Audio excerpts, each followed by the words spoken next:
We just came off a 6-week world tour, and I forget where we were. We were on a plane. Landing in Japan. There it was. And yeah, it was like a red eye. So it was probably like 7 in the morning. It hurt. We all turn our phones on. Oh, sweet. I really want to go to bed. I was so tired I was actually bummed for a second, I think. I was like, what? Oh, yay! It's kind of one of those.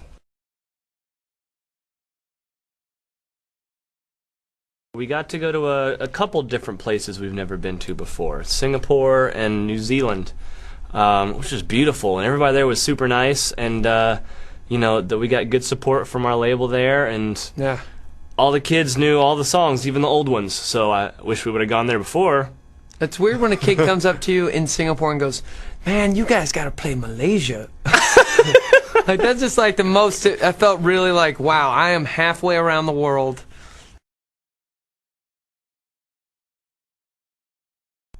Tell me.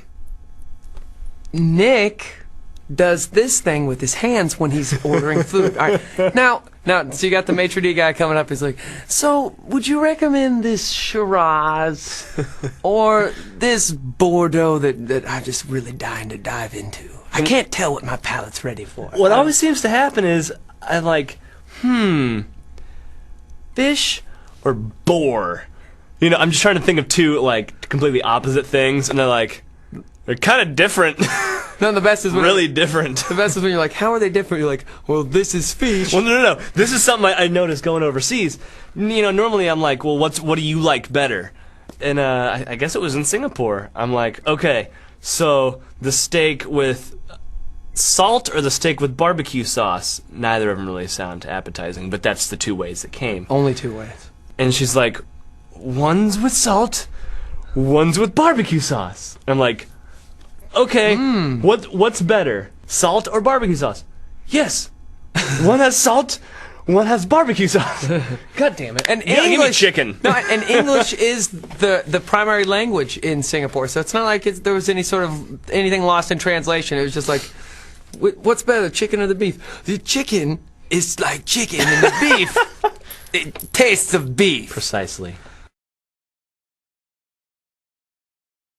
Yeah, a guy who pretty much got our videos, played on MTV was a guy named Hervé Romain, and he was a friend of ours. And he sort of, when we got moved from DreamWorks to Interscope, there was this, sort of a weird growth period. We didn't know where we were going to end up, and Hervé, really embraced us as a band, and got us a Moon Man from MTV, and that was a really cool moment. And unfortunately, a week later, he just all of a sudden died in a car coming back from upstate New York. And then, so this song "Believe" is about the fact that everybody's gonna die, and that is such a crazy ass thing that even in your 20s, you're still trying to grasp. The sentiment of the song is only when you forget about them, in your heart and in your head, do they truly die, because the only way you can keep somebody alive is let's say your friend and you went to the beach all the time. You can go to the beach and you can take a deep breath and you can reflect about that person, about how much you love them, and that keeps them alive to you. And this song keeps Hervé alive for us, so it's cool. When we were making this record, that was pretty much almost every day. I think we were just really, we really wanted to make it happen. Really wanted a record that was better than anything we've ever done. And there were a lot of times, where we were worried that, we didn't have it in us, or we'd lost perspective and said, are these songs even any good? Do we, what do we do? Do we start over? Do we go ahead and just go? And we went ahead for a while with blinders on, and then, 4 months into the recording process, realized that we didn't have all the songs.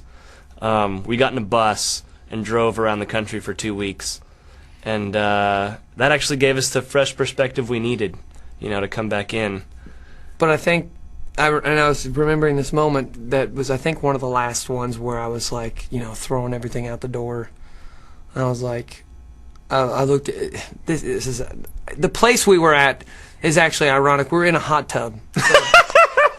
So I mean, it's not like that's like your perfect setting for a nervous breakdown, but it happens. And so I'm sitting here in a hot tub. I'm like, you remember what I'm talking about? Where we cruise up, and I'm like, I'm even like, damn it, this is not happening.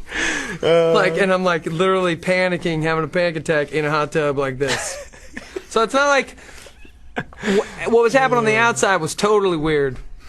But what's happening up here was really, I was frantic. This guy got me through a lot of crap. And, you know. Sure it wasn't just the hot tub? Maybe I might have just not eaten. I might have been like, oh, I sure could use a mint julep right now. On MTV Unplugged, during sound check, playing Here Comes the Solo section. I'm like, all right, cool. Let's see what he says. Let's see. He's looking over his shoulder, strumming away at A minor, because that's all I really need. That's all I need to be doing. And nothing. He just keeps strumming too. I'll be you. Okay. And John kind of looks over. He's like, "So who's playing the solo?" And Richie goes, "The kid can have this one." And I'm like, "You sure, Mr. Sambora? You know, I don't want to step on you or nothing." He's like, I gotta play all night. He's like, "You take this one." I'm like, and he just killed it. He killed it. And John was even like, Daddy's got to rest them hot ripping rods.